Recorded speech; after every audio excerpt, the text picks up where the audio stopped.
सबसे पहले बात करेंगे विफाकी बजट ने मुतालिक पीपल्स पार्टी के तहफ़्फ़ुज़ात दूर करने की ऐवान सदर में अहम बैठक। सदर आसिफ अली ज़रदारी से वज़ीर-ए-आज़म शहबाज शरीफ की मुलाकात जारी है। दोनों जमातों की क़यादत के दरमियान बजट समेत दीगर अमूर पर बातचीत की जा रही है। इससे कबल बिलावल भुट्टो ज़रदारी ने वज़ीर-ए-आज़म शहबाज शरीफ से मुलाकात की और आज़ाद कश्मीर से मुतालिक सियासी सूरत हाल वज़ीर-ए-आज़म के सामने रखी। उस्मान जावेद हमारे साथ मौजूद हैं, उनसे मालूमात हासिल करते हैं। उस्मान, इंतहाई अहम बैठक हुई है, क्या बातचीत की गई, किन अमूर पर बातचीत की गई है? देखिए, इस वक्त बिलावल भुट्टो ज़रदारी और वज़ीर-ए-आज़म की एक 1-to-1 मुलाकात हुई और इस वक्त जो मुलाकात जारी है वो ऐवान सदर में एक बड़ी बैठक जारी है, जिसमें सदर मुमलिकत आसिफ अली ज़रदारी के साथ शहबाज शरीफ जो कि वज़ीर-ए-आज़म पाकिस्तान हैं, वो अपने वफ़द के हमरा मुलाकात कर रहे हैं और बुनियादी तौर पर जो पाकिस्तान पीपल्स पार्टी को बजट के ऊपर तहफ़्फ़ुज़ात हैं, वो तहफ़्फ़ुज़ात दूर करने के लिए हुकूमत अपने इत्तेहादी को मनाने के जतन जारी हैं। जो 3 बड़े मुतालबात थे, जिसमें सब्सिडीज़ और सूबों से इजाफी टैक्स उठा करने का मामला और इसके साथ साथ सिंध के जो तरक्याती बजट थे उसके ऊपर पाकिस्तान पीपल्स पार्टी को तहफ़्फ़ुज़ात थे। लेकिन जो बड़ा ब्रेक थ्रू अब हुकूमत और पाकिस्तान पीपल्स पार्टी के दरमियान हुआ है, वो सिंध के तरक्याती बजट के हवाले से हुकूमत ने तमाम तर जो सिंध के तरक्याती बजट थे उनको तस्लीम कर दिया और उनके लिए जो वफाकी बजट है उसमें वफाकी बजट भी मुख्तस कर दिया गया है। वफाकी वज़ीर बराए मनसूबाबंदी एहसन इकबाल साहब से जब हमारी गुफ्तगू हुई तो उन्होंने इस हवाले से तस्दीक करते हुए कहा कि सबसे ज़्यादा जो बजट है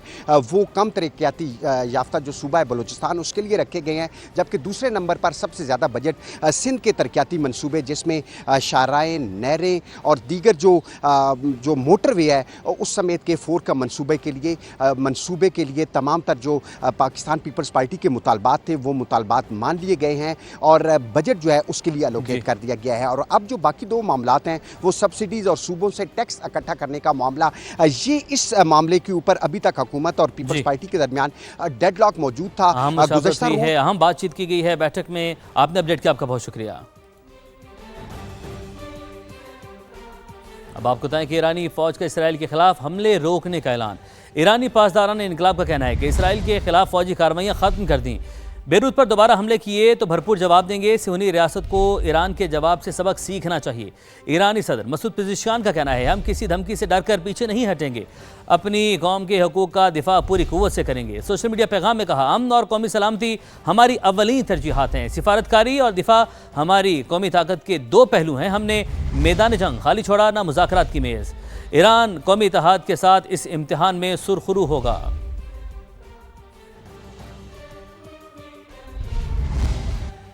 इससे कबल अमेरिकी सदर ने ईरान और इसराइल को एक दूसरे पर हमले करने से खबरदार किया था। सोशल मीडिया बयान पर डोनाल्ड ट्रंप का कहना था कि इसराइल और ईरान फौरी जंगबंदी के ख्वाह हैं। अमन के हवाले से हतमी मुज़ाकरात जारी हैं, कोई रुकावट ना डाली गई तो अमन माहिदे की तरफ पेशरफ जारी रहेगी।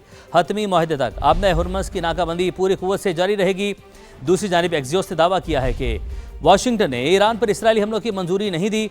नेतन्याहू ने सदर ट्रंप की दरख्वास्त नहीं मानी और ईरान पर हमला कर दिया। अमरीकी अहदेदार के मुताबिक अमेरिका ने इसराइल से कहा था कि वो ईरान पर हमले न करे।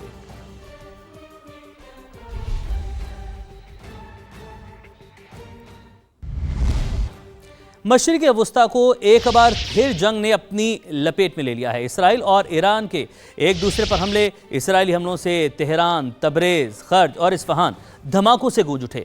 तेहरान में मेहराबाद एयरपोर्ट और मह शहर में पेट्रोकेमिकल प्लांट को भी निशाना बनाया गया है। इसराइली फौज ने 20 मकामात पर बमबारी का दावा किया। पासदारान इनकलाब ने इसराइल के खिलाफ कार्रवाई को ऑपरेशन नसर का नाम दिया। हमलों का कोड या हैदर करार रखा गया। ईरानी मिसाइलों से तल अवीव और हैफा समेत मकबूजा इलाकों में आग भड़क उठी, सायरन बज गए। नवातिम और तेलनोफ एयरबेस समेत फौजी अहदाफ बैलिस्टिक मिसाइलों का निशाना बने। तेहरान में इसराइली ड्रोन भी तबाह कर दिया गया। किरमानशाह में दिफाई निज़ाम एक्टिव, एयरपोर्ट बंद कर दिए गए। इसराइल ने भी बिन गोरियां एयरपोर्ट पर इमरजेंसी नाफिज कर दी। यमनी हौसियों ने भी इसराइल में दिफाई तंसीबात को निशाना बनाया। हौसी ग्रुप ने बहरा अहमर में इसराइल और उसके इत्तेहादी के जहाज़ों की आमदरफ्त पर पाबंदी आयद कर दी है। दीगर खबरें शामिल करते हैं। 7 जून को आज़ाद कश्मीर पुलिस एहलकारों पर तशद्दुद और हमले, लाश की बेहुरमती करने की खौफनाक वीडियो मंजर-ए-आम पर आ गई। कलदम जॉइंट अवामी एक्शन कमेटी ने सीधी गोलियां चलाई। पुलिस और कानून नाफिज करने वाले इदारों पर हमला मनसूबाबंदी से किया गया। कलदम JAAC का मकरू और दहशत गर्दाना चेहरा बेनकाब हो चुका। भारतीय स्पॉन्सर फितना अल खवारिज कलदम JAAC के हक में एलामिया जारी कर चुका है। पाकिस्तान मुखालिफ सोशल मीडिया पर भी फेक न्यूज़ और AI मवाद के जरिए प्रोपेगेंडा करने का सिलसिला जारी है।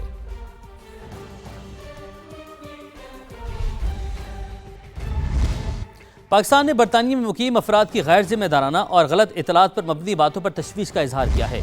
तर्जमान दफ्तर खारजा ताहिर हुसैन अंद्राबी ने आज़ाद जम्मू कश्मीर से मुतालिक गैर ज़रूरी रिमार्क्स मुस्तरद कर दिए। कहा, बरतानिया में मुकीम अफराद पाकिस्तान और आज़ाद कश्मीर के अंदरूनी मामलात में मुदाखलत से गुरेज करें। तर्जुमान ने मशवरा दिया कि ऐसे अफराद जहाँ मुकीम हैं वहाँ बेहतरी के लिए मस्बत किरदार अदा करें।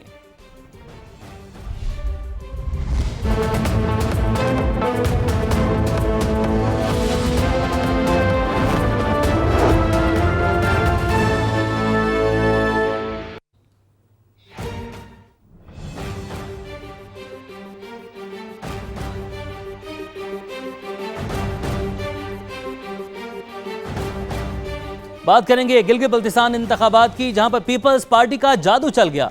8 नशिस्तों पर कामयाबी समेट ली। 7 आज़ाद उम्मीदवारों ने भी मैदान मार लिया। नून लीग के उम्मीदवार 4 नशिस्तों पर कामयाब हुए। MWM ने भी 1 सीट जीत ली। 24 में से 20 हल्कों के गैर हतमी गैर सरकारी नतायज आ गए। 4 नशिस्तों के नतायज आना अभी बाकी हैं।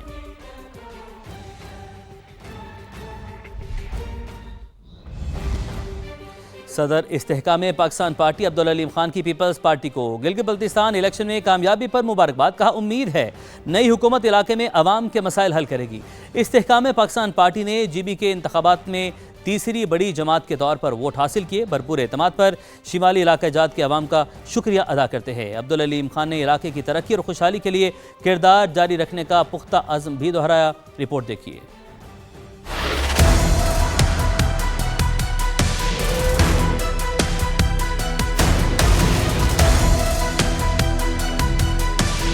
गिलगित बल्तिस्तान इलेक्शन में पीपल्स पार्टी की जीत। सदर इस्तेहकाम पाकिस्तान पार्टी अब्दुल अलीम खान की मुबारकबाद। कहा, GB के आवाम को नई हुकूमत से बहुत सी तवक्कुआत वाबस्ता हैं। उम्मीद है आने वाली हुकूमत अवामी मसाइल हल करेगी।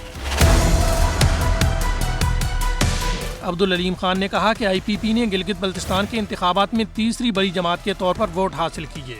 भरपूर एतमाद पर शुमाली इलाका जात के अवाम का शुक्रिया अदा करते हैं। सदर IPP ने वोट बैंक के लिए दिन रात काम करने वाले पार्टी वर्कर्स को भी खराज तहसीन पेश किया। कहा, विफाकी वजारत का कलमदान होने के बायस इंतखाबी मुहिम में बिला वास्ता हिस्सा नहीं ले सके। इसके बावजूद अक्सर हल्कों में IPP के उम्मीदवार बहुत कम वोटों के फर्क से पीछे रहे। पार्टी के टिकट होल्डर्स को पजीराई मिलने पर खराज तहसीन पेश करते हैं। अब्दुल अलीम खान ने पार्टी तंजीम के लिए भी नेक ख्वाहिशात का इजहार किया।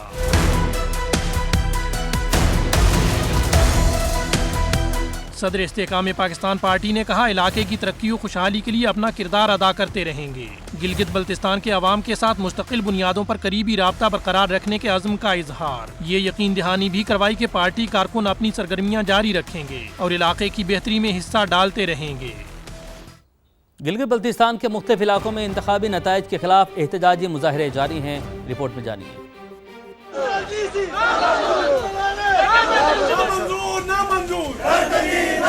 गिलगित बल्तिस्तान के मुख्तलिफ शहरों में इंतखाबी नताइज के खिलाफ एहतजाजी मुजाहरे। GBA 16 दियामेट 2 के इंतखाबी नताइज तनाज़े का शिकार। आजाद उम्मीदवार सैयद इमाम मालिक के हामियों ने नताइज के खिलाफ एहतजाज करते हुए DRO ऑफिस का घेराव किया। मुजाहिरीन ने बाज उम्मीदवारों को मुबैना तौर पर फायदा पहुँचाने और इंतखाबी नताइज में रद्दोबदल की कोशिश का इल्जाम आयद किया।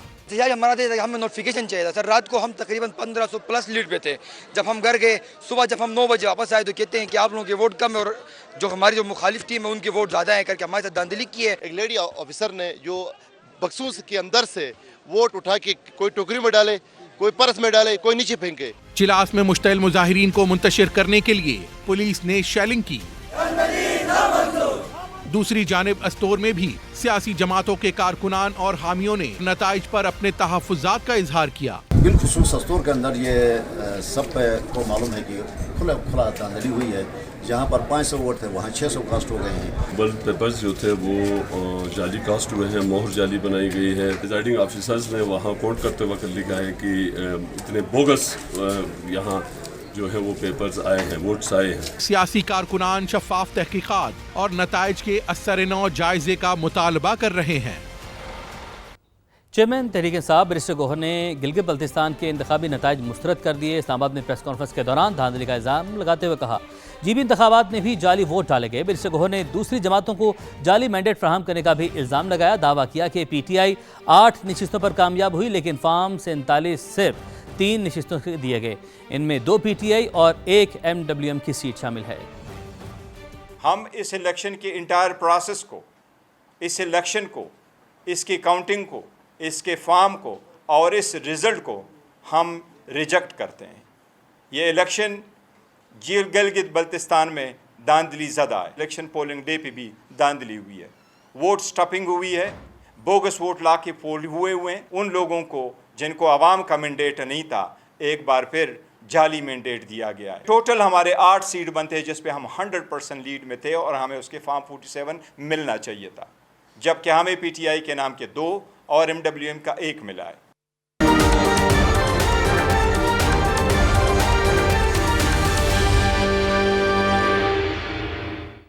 अब आपको बताएं कि विफाकी बजट की तारीख में फिर रद्दोबदल का इम्कान। हुकूमत की तरफ से बजट 12 जून को पेश करने की तजवीज़।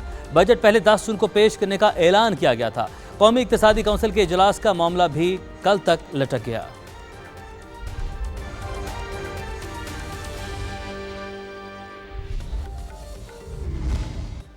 नए बजट में सूबों और खुसूसी इलाकों के तरक्याती मंसूबों के लिए 252 अरब रुपए खर्च किए जाएंगे। किस सूबे के लिए कितनी रकम मुख्तस करने की तजवीज़ है, आपको तफसीलात बताते हैं। चारों सूबों के लिए 99 अरब 21 करोड़ रुपए रखने की तजवीज़ है। सिंध के लिए सबसे ज़्यादा 50 अरब 69 करोड़। बलोचिस्तान की बात की जाए तो बलोचिस्तान के लिए 39 अरब और 75 करोड़, जबकि पंजाब के लिए 4 अरब 75 करोड़, जबकि खैबर पख्तूनख्वा के लिए सिर्फ 4 अरब रुपए की तजवीज़ शामिल है। जमशुदा इजला के लिए 66 अरब 36 करोड़, आज़ाद कश्मीर में 47 अरब, जबकि गिलगित बल्तिस्तान में 39 अरब रुपए से ज़ायद खर्च करने का मंसूबा है। कई बड़े सूबाई मंसूबों का बोझ विफाक के कंधों पर बरकरार रहेगा। दीगर खबरें भी शामिल करेंगे इस ब्रेक के बाद, हमारे साथ रहिए।